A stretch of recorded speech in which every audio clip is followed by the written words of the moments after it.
अस्सलाम वालेकुम। इस वीडियो में हम कैटायन एक्सचेंज कैपेसिटी के बारे में पढ़ेंगे, तो चलिए स्टार्ट करते हैं। सबसे पहले इसके अंदर हम देखेंगे कैटायन एक्सचेंज क्या होता है, कैटायन एक्सचेंज कैपेसिटी क्या होती है, कैसे कैटायन एक्सचेंज का प्रोसेस होता है, फैक्टर्स कौन कौन से अफेक्ट करते हैं कैटायन एक्सचेंज कैपेसिटी को, इसकी इंपॉर्टेंस क्या होती है और इसको हम किस तरह से मेजर करते हैं। तो सबसे पहले तुम्हें पता होना चाहिए कि कैटायन क्या होते हैं। कैटायन हमें पता है कि आयंस जो हैं उनकी दो टाइप्स होती हैं, एक होते हैं कैटायन और एक होते हैं एनायन। ठीक है, तो जो कैटाइंस होते हैं वो क्या होते हैं, वो पॉजिटिवली चार्ज आइंस होते हैं और एनाइंस जो है वो नेगेटिवली चार्ज आइंस होते हैं। यहाँ पर कैटाइन पढ़ने का मकसद क्या है कि हमें पता है कि प्लांट्स को ग्रोथ के लिए मिनरल न्यूट्रिएंट्स की ज़रूरत होती है। ठीक है, और ये जो मिनरल न्यूट्रिएंट्स हैं ना मोस्टली क्या हैं, ये कैटाइंस हैं। जैसे कि हम बात करते हैं पोटेशियम की, मैग्नीशियम की, एल्यूमिनियम की, ये सारे क्या हैं, ये कैटाइंस हैं। ठीक है, तो हम देखते हैं कौन कौन से अबंडेंट कैटाइंस होते हैं जो ज़्यादा अमाउंट में प्रेजेंट होते हैं। वो है कैल्शियम है, मैग्नीशियम और पोटेशियम है। उसके अलावा लेस अबंडेंट जो है वो ammonium, sodium, aluminium, iron, manganese, copper, zinc. अच्छा, ये लेस अबंडेंट हैं बट लेकिन ये असेंशियल हैं, दोनों ही असेंशियल हैं, बस ये ज़्यादा अमाउंट में प्रेजेंट होते हैं, ये थोड़े कम अमाउंट में होते हैं। तो आगे जब हम एग्जांपल्स के अंदर देखेंगे, इसके अंदर जब हम फिगर के अंदर समझेंगे तो हम मोस्टली जो है हमें ये वाले नज़र आएंगे। उसकी वजह ये है कि ये अबंडेंट होते हैं। ठीक है, तो अब हमने देखना है कि कैटायन एक्सचेंज और कैटायन एक्सचेंज कैपेसिटी क्या होती है। उससे पहले थोड़ा सा हमें पहले से पता होना चाहिए, थोड़ा सा बैकग्राउंड इसका देख लेते हैं। अच्छा, अभी जैसे मैंने बताया कि मिनरल न्यूट्रिएंट्स की बात की, मिनरल न्यूट्रिएंट्स क्या हैं, पॉजिटिवली चार्ज यानी कि कैटाइंस हैं। अब वो कैटाइंस अगर सॉइल के अंदर वैसे ही प्रेजेंट होंगे तो जब पानी उसके अंदर हम सॉइल में डालेंगे तो क्या है कि वो तो वॉश आउट हो जाएंगे। अब वो किस तरह से सॉइल के साथ बाइंड हुए हुए होते हैं, ये जो मिनरल न्यूट्रिएंट्स हैं, हम कहते हैं ना कि सॉइल के अंदर प्रेजेंट होते हैं, तो सॉइल के साथ किस तरह से बाइंड हुए हुए होते हैं। असल में जो सॉइल है ना, सॉइल में क्या है, क्ले है और ऑर्गेनिक मैटर है। ठीक है, सोइल में क्ले और ऑर्गेनिक मैटर है, इन दोनों की वजह से सोइल क्या होती है, नेगेटिवली चार्ज होती है। ठीक है, यानी सिंपली क्या है, सोइल के ऊपर नेगेटिव चार्ज है। अब उस नेगेटिव चार्ज की वजह से ये जो पॉजिटिवली चार्ज कैटाइंस है ना, ये इसके साथ अटैच हुए हुए होते हैं। इस तरह से सोइल ने इन पॉजिटिवली चार्ज कैटाइंस को बाइंड किया हुआ होता है। जैसे हम यहाँ पर एग्जाम्पल ये फिगर में हम देख रहे हैं कि क्ले पार्टिकल है, मतलब ये सोइल की सिंपली बात हो रही है, सोइल है। ठीक है, सोइल में जो क्ले पार्टिकल है इस पर क्या हम देख रहे हैं, नेगेटिव चार्ज है। इस नेगेटिव चार्ज की वजह से क्या है, इसने अपने साथ ये जो मिनरल न्यूट्रिएंट्स हैं, ये जो कैटाइंस हैं, इसने इसको अपने साथ बाइंड किया हुआ है। ठीक है, तो ये क्या है, इसको सिंपली हम कहते हैं cation exchange capacity. Simply capacity क्या है कि जो सॉइल है वो कितने कैटाइंस को अपने साथ बाइंड कर सकती है, वो उसकी एक्चुअली कैपेसिटी है। ठीक है, अच्छा, अब इसके अंदर क्वेश्चन आ जाता है कि एक्सचेंज की जो हम बात कर रहे हैं, एक्सचेंज कैसे होता है। तो पहले तो हम एक्सचेंज देख रहे हैं यहाँ पर कि ये सिंपली वैसे सॉइल सोल्यूशन, अगर हम सिंपली बात करते हैं सॉइल सोल्यूशन के अंदर ये अभी कैटाइंस प्रेजेंट हैं। ठीक है, अभी सॉइल के साथ बाइंड नहीं हुए, सॉइल पार्टिकल्स के साथ बाइंड नहीं हुए, तो सॉइल पार्टिकल्स के ऊपर क्या है, नेगेटिव चार्ज है, तो ये पॉजिटिवली चार्ज जो आयंस है यहाँ पर आकर लग जाएंगे। ठीक है, दूसरी बात एक ये भी इसमें ये भी चीज़ होती है कि जैसे कि अगर मैं यहाँ पर बात करूँ, यहाँ पर अगर पहले से पोटेशियम लगा हुआ है, ठीक है, अभी मज़ीद एक और कैल्शियम आ गया। ठीक है, अब हम ये बात करते हैं कि कैल्शियम जो है वो अगर ज़्यादा स्ट्रॉन्ग है तो वो क्या होगा कि यहाँ से पोटेशियम को हटा के ये खुद यहाँ पर आकर लग जाएगा। ठीक है, तो ये भी एक एक्सचेंज हो रहा है। दूसरा, अब यहाँ पर जब ये सॉइल के साथ आकर सारे कैटाइंस लग गए हैं, ठीक है, अब सॉइल इनको बाइंड कर लिया, अब सॉइल जो है वो रिच हो गई है, सॉइल के पास जो है वो कैटाइंस आ गए हैं, सॉइल के पास जो है वो ख़जाना आ गया जो किसको चाहिए, प्लांट को चाहिए अपनी ग्रोथ के लिए। तो अब जब प्लांट को ज़रूरत होगी तो जो प्लांट्स के जो रूट हेयर्स हैं, इन रूट हेयर्स ने क्या करना है, इन रूट हेयर्स ने इन जो न्यूट्रिएंट्स हैं इनको लेना है। तो जब यहाँ से अगर एक न्यूट्रिएंट आ रहा है रूट हेयर में, रूट में, तो बदले में क्या है कि प्लांट ने जो है वो हाइड्रोजन आयंस देने हैं। ठीक है, यहाँ से एक अगर न्यूट्रिएंट लेंगे तो बदले में हाइड्रोजन आयंस देने हैं, उन हाइड्रोजन आयन ने जाकर उधर ही क्ले पार्टिकल के ऊपर जाकर लग जाना है। ठीक है, तो ये एक एक्सचेंज हो रहा है, तो इसको हम कहते हैं कैटाइन एक्सचेंज। और जितने ज़्यादा ये होल्ड कर सकती है सॉइल कैटाइंस को, उसे हम कैटाइन एक्सचेंज कैपेसिटी कहते हैं। तो cation exchange is the process by which cations are exchange between soil particles and the plant roots. तो ये एक्सचेंज हो किसकी वजह से रहा है, क्योंकि इलेक्ट्रोस्टैटिक अट्रैक्शन है, ये नेगेटिवली चार्ज्ड सॉइल पार्टिकल्स और पॉजिटिवली चार्ज कैटाइंस के दरमियान, जिसकी वजह से जो है ये एक्सचेंज पॉसिबल होता है। तो कैटाइन एक्सचेंज कैपेसिटी क्या होती है? It is a measure of the soil's ability to retain and exchange positively charge ions, कि सॉइल की ये एबिलिटी कि वो जो जो पॉजिटिवली चार्ज कैटाइंस हैं उसको रिटेन भी कर सके और उसको एक्सचेंज भी कर सके सॉइल सोल्यूशन के साथ। तो इसे हम कहते हैं कैटाइन एक्सचेंज कैपेसिटी। इसको जो है वो मिली इक्विवेलेंट पर 100 ग्राम्स ऑफ सॉइल इसका जो है यूनिट है। ठीक है, यहाँ पर जैसे हम देख सकते हैं कि लो CEC, लो कैटाइन एक्सचेंज कैपेसिटी का मतलब क्या है कि बहुत कम यहाँ पर जो कैटाइंस हैं वो बाइंड हुए हैं सॉइल के साथ। ठीक है, और यहाँ पर ज़्यादा बाइंड हुए हैं तो इट मीन्स इसकी क्या है? हाई CEC है, इसकी हाई कैटाइन एक्सचेंज कैपेसिटी है। तो आगे हम देखते हैं किस तरह से कैटाइन एक्सचेंज होता है, वो हम पहले देख चुके हैं। एक दफ़ा इसके स्टेप्स देख लेते हैं। सबसे पहले क्या है? सॉइल पार्टिकल जैसे कि क्ले, मिनरल्स और ऑर्गेनिक मैटर, इस पे जो है वो नेगेटिवली चार्ज साइड्स होती हैं। जैसे हमने ये डायग्राम के अंदर देखा, फिगर के अंदर देखा कि इसके ऊपर हमने देखा इसके ऊपर क्या है? नेगेटिवली चार्ज साइड्स होती हैं और इनका सरफेस एरिया भी ज़्यादा होता है, जिसका मतलब कि इसके ऊपर ज़्यादा नेगेटिव चार्ज होते हैं। तो सॉइल सोल्यूशन के अंदर जो कैटाइंस होते हैं जैसे कैल्शियम है, मैग्नीशियम है, पोटेशियम है, अमोनियम है, ये सारे क्या होंगे? ये उन नेगेटिवली चार्ज साइड्स पे अट्रैक्ट होंगे। ठीक है, तो ये वहाँ पर अट्रैक्ट होके उधर जाकर ये लग जाएंगे। ठीक है, अब cations can displace other cations that were previously absorbed onto the charge side. जैसे मैंने वो वाला पॉइंट बताया था कि अगर यहाँ पर क्या होगा कि अगर जैसे यहाँ पर ये पोटेशियम प्रेजेंट है तो अगर कोई नया कैल्शियम आ जाता है तो वो इसको भी जो है यहाँ से इसको निकाल के खुद यहाँ पर लग सकता है। ठीक है, तो ये इनकी अफिनिटीज़ पे डिपेंड करता है कि कौन सा आकर जो न्यूट्रिएंट है वो लगेगा। उसके बाद क्या है कि जब सॉइल पार्टिकल्स और सॉइल सोल्यूशन के दरमियान भी एक्सचेंज हो रहा है, जैसे अभी हमने ये पोटेशियम और कैल्शियम की एग्जांपल ली, तो ये इक्विलिब्रियम में होता है। मतलब ये कि अगर यहाँ से एक कैल्शियम आकर इस पोटेशियम की जगह लगेगा तो एक ही पोटेशियम यहाँ से जो है वो निकलेगा। ठीक है, तो ये एक यानी कि इक्वल रखना है प्रोसेस, ये स्टेबल रहेगा। ऐसे नहीं कि 3 आकर एक ही जगह लगेंगे, ऐसा नहीं होगा।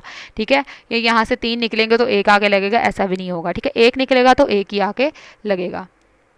और उसके बाद क्या है? अच्छा, जब प्लांट ने भी, ये तो बात होगी ना पहले, अब प्लांट की तरफ जब आए तो जब प्लांट ने भी क्या करना है? कैटाइन को अपटेक करना है, लेना है सॉइल सोल्यूशन से, तो बदले में उसने क्या हाइड्रोजन आयंस को रिलीज़ करना है। ठीक है, जो जाकर दूसरे कैटाइंस की जगह जो है जाकर लग जाएगा। ठीक है, जो 4 साइड्स होंगी, मतलब जो खाली जगह रहेगी वहाँ जाकर उसने लग जाना है।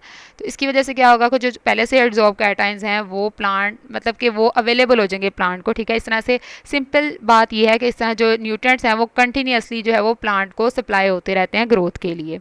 तो ये सिंपल प्रोसेस है इसका, कैटाइन एक्सचेंज का जो प्रोसेस है वो ये है। ठीक है, अब हमने देखना है कि कौन कौन से फैक्टर्स कैटाइन एक्सचेंज कैपेसिटी को अफेक्ट करते हैं। सबसे पहले तो आ जाता है सॉइल टेक्सचर। जैसे हमने पहले कहा कि जो क्ले है और ऑर्गेनिक मैटर है ये बहुत इंपॉर्टेंट होता है। ठीक है, कैटाइन एक्सचेंज कैपेसिटी के लिए। तो हमें पता है कि सॉइल के अंदर डिफरेंट प्रोपोर्शंस होती हैं सैंड, सिल्ट और क्ले की। तो ऐसी सॉइल जिसमें क्ले की अमाउंट ज़्यादा होती है वो ज़्यादा बेहतर होती है, उसकी जो है वो CEC ज़्यादा होती है। तो क्ले की अमाउंट ज़्यादा तो मतलब CEC भी ज़्यादा, क्योंकि जो क्ले है उसका जो है वो सरफेस एरिया ज़्यादा होता है। ठीक है, जिसकी वजह से उसके ऊपर ज़्यादा नेगेटिव चार्जेस हैं तो वो ज़्यादा कैटाइंस को अपने साथ होल्ड कर सकता है। ठीक है, और जबकि जो हम सैंडी सॉइल देख रहे हैं तो उसके अंदर क्या है? उसका सरफेस एरिया कम है, उसके ऊपर कम नेगेटिव चार्ज है, तो वो उसने जो है वो कम कैटाइंस को अपने साथ जो है वो बाइंड किया हुआ है। नेक्स्ट आ जाता है ऑर्गेनिक मैटर। ऑर्गेनिक मैटर वही बात कि ऑर्गेनिक मैटर की वजह से भी जो है वो नेगेटिव चार्ज ज़्यादा होता है, जिसकी वजह से जो है वो CEC भी ज़्यादा होती है। नेक्स्ट आ जाता है सॉइल पीएच। सॉइल पीएच की वजह से सॉइल पार्टिकल्स का जाहिर सी बात है चार्ज चेंज होता है। कैसे चेंज होता है? हमें पता है कि लो पीएच पे क्या है? लो पीएच पे होता है एसिडिक इन्वायरमेंट। ठीक है, एसिडिक कंडीशंस में क्या है? हाइड्रोजन आयन ज़्यादा होते हैं। तो जब हाइड्रोजन आयन ज़्यादा होंगे तो पॉजिटिव चार्जेस मीन ज़्यादा होंगे, लेकिन हमें क्या चाहिए? हमें ज़्यादा नेगेटिव चार्जेस चाहिए। तो पॉजिटिव चार्जेस जब ज़्यादा होंगे तो ज़्यादा जाहिर सी बात है कैटाइंस तो आकर ज़्यादा नहीं यहाँ पर बाइंड कर सकते, क्योंकि कैटाइंस भी पॉजिटिवली चार्ज होते हैं। तो इसलिए लो पीएच पे एसिडिक सॉइल्स जो हैं उनकी जो है वो CEC लो होती है। लेकिन हाई पीएच पे क्या होता है? हाइड्रोक्सल आयंस होते हैं, और हाइड्रोक्सल आयंस हमें पता है नेगेटिवली चार्ज होते हैं, जिसकी वजह से जैसे जैसे पीएच बढ़ती जाती है तो क्या है कि नेगेटिव चार्जेस ज़्यादा हो रहे हैं। नेगेटिव चार्जेस ज़्यादा होने की वजह से ज़्यादा जो कैटाइंस हैं वो आकर बाइंड हो सकते हैं। तो हाई पीएच पे जो हाई पीएच यानी अल्कलाइन पीएच पे क्या है, सीईसी ज़्यादा होती है, यानी पीएच के बढ़ने से सीईसी ज़्यादा होती है, ठीक है। और जितनी कम पीएच होगी उतनी जो है वो कैटायन एक्सचेंज कैपेसिटी कम होगी। नेक्स्ट है सॉइल मॉइस्चर। तो जितनी वेल ड्रेन्ड सॉइल होगी, जितना उसमें पानी होगा, जितना उसमें मॉइस्चर होगा, तो उसकी वजह से जो कैटाइंस हैं वो वहाँ पर मूव कर सकते हैं। कैटाइन जो है, कैटाइन की मोबिलिटी अच्छी होगी, ठीक है, तो वो ज़्यादा अच्छे से अवेलेबल होंगे, ठीक है। तो जितनी ज़्यादा मॉइस्ट सॉइल होगी उतनी ज़्यादा उसकी सीईसी अच्छी होगी, ठीक है। अच्छा, उसके बाद आ जाता है टेम्परेचर। तो टेम्परेचर का भी यही है कि टेम्परेचर जो ज़्यादा टेम्परेचर पे क्या होता है, ज़्यादा टेम्परेचर पे माइक्रोबियल एक्टिविटी ज़्यादा होती है, जिसकी वजह से न्यूट्रिएंट साइक्लिंग वगैरह ज़्यादा होती है। और उसके अलावा जो है वो जो ऑर्गेनिक मैटर डिकम्पोजिशन भी ज़्यादा होती है, जिसकी वजह से क्या होता है कि अल्टीमेटली जो सीईसी है वो भी बेहतर होती है। नेक्स्ट है न्यूट्रिएंट मैनेजमेंट प्रैक्टिसेस, कि अगर हम क्या करते हैं, अगर हम खुद से न्यूट्रिएंट्स ऐड करते हैं सोइल में, जैसे फर्टिलाइजर्स वगैरह के थ्रू, तो उसकी वजह से भी सीईसी पे इफेक्ट होता है। अगर ये जो फर्टिलाइजर्स हम अप्लाई कर रहे हैं, अगर हम बहुत ज़्यादा अप्लाई कर रहे हैं या हम सही से न्यूट्रिएंट एडिशंस नहीं कर रहे, बहुत इम्बैलेंस तरीके से कर रहे हैं, तो उसकी वजह से सोइल पीएच चेंज होगी, ठीक है। ऑर्गेनिक मैटर कंटेंट जो है वो भी डिस्टर्ब होगा, जिसकी वजह से जो सीईसी है वो भी जो है वो उस पर भी इफेक्ट पड़ेगा। अच्छा, अब ये जो सारा हम पढ़ रहे हैं बार बार, कैटायन एक्सचेंज कैपेसिटी, इस पे कौन कौन से फैक्टर्स इफेक्ट कर रहे हैं, किस तरह से होती है, तो ये इंपॉर्टेंट क्यों है, इसका फ़ायदा क्या है। तो पहला फ़ायदा तो इसका ये है न्यूट्रिएंट रिटेंशन। इसकी वजह से क्या है कि जो न्यूट्रिएंट्स हैं वो सॉइल के काबू में रहते हैं, ठीक है।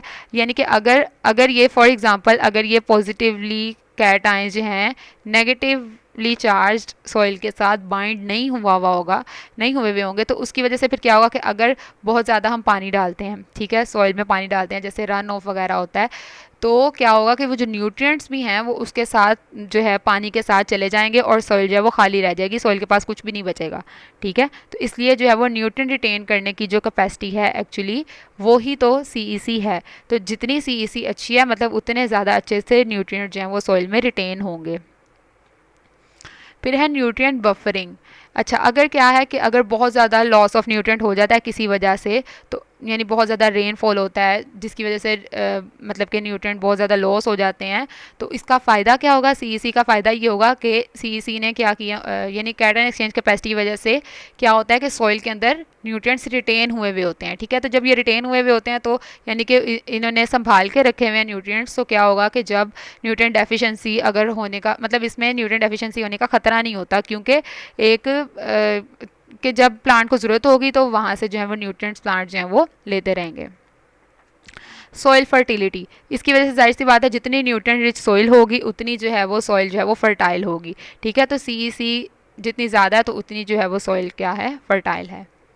वाटर होल्डिंग कैपेसिटी, तो सीईसी जो है यानी कैटायन एक्सचेंज कैपेसिटी जो है इसका भी ये इसकी वजह से वाटर होल्डिंग कैपेसिटी जो है वो भी बेहतर होती है, ठीक है। सॉइल जो है जिस जिस सॉइल की कैटायन एक्सचेंज कैपेसिटी ज़्यादा अच्छी होती है वो सॉइल जो है वो वाटर को भी अच्छे से रिटेन करती है, जिसकी वजह से फिर क्या फ़ायदा होता है कि अगर किसी वजह से पानी नहीं मिलता प्लांट को, कोई ड्राई पीरियड वगैरह होता है, तो उस कंडीशन में क्या है कि प्लांट के जो मतलब जो सॉइल है उसमें वाटर होगा तो प्लांट जो है वहाँ से पानी ले सकता है, ठीक है। नेक्स्ट आ जाए पीएच बफरिंग। पीएच बफरिंग भी यही है जैसे हमने अभी पहले बात की कि इसकी वजह से सॉइल की पीएच जो है वो रेगुलेट रहती है, ठीक है। यानी कि जो नेगेटिवली चार्ज साइड्स हैं उन्होंने क्या करना है, उन्होंने हाइड्रोजन आयंस को होल्ड करके रखना है, जिसकी वजह से जिनकी वजह से सॉइल एसिडिटी ने अफेक्ट करना मतलब जिनकी वजह से सॉइल एसिडिटी अफेक्ट होती है। तो सिंपल बात यह है कि सॉइल जिनके अंदर जिनकी ज़्यादा सीईसी होती है, ठीक है, तो वो क्या है मतलब कि हम सिंपल सी बात है कि अगर सीईसी अच्छी होगी तो इट मीन्स कि वहाँ पर जो है वो पीएच कंट्रोल रहेगी, एसिडिक पीएच नहीं होगी, एसिडिटी से वो बचाएगी, सिंपल। अच्छा, उसके बाद आ जाता है soil structure and stability. Cation exchange capacity की वजह से सॉइल का जो स्ट्रक्चर है ना वो एक मेंटेन रहता है, ठीक है।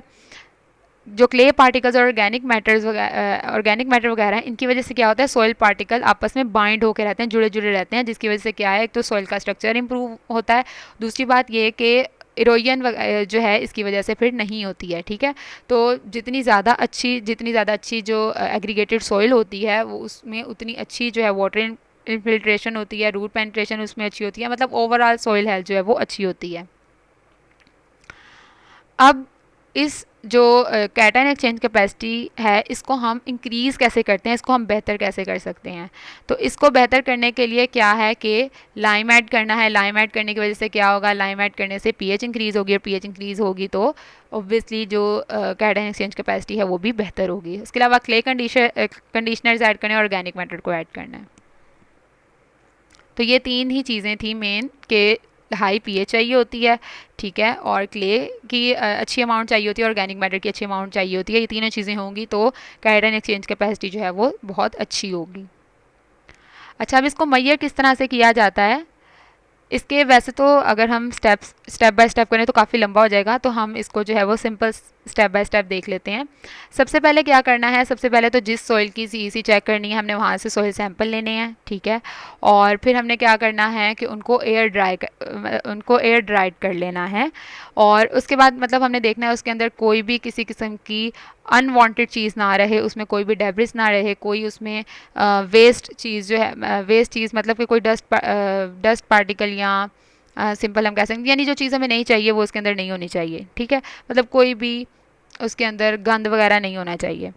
अच्छा, अब हमने क्या करना है, अब हमने उसमें से जो हमने एयर ड्राई कर ली, अब उसमें से हमने एक स्पेसिफिक अमाउंट लेनी है, ठीक है, यानी अगर हमने फॉर एग्जांपल 10 ग्राम उसमें से लेनी है, ठीक है, लेके हमने उसको क्या करना है, हमने उसके अंदर ऐड करना है कोई जो एक्सट्रैक्टिंग सोल्यूशन जैसे कि अमोनियम एसीटेट या सोडियम क्लोराइड को हमने उसके अंदर ऐड करना है।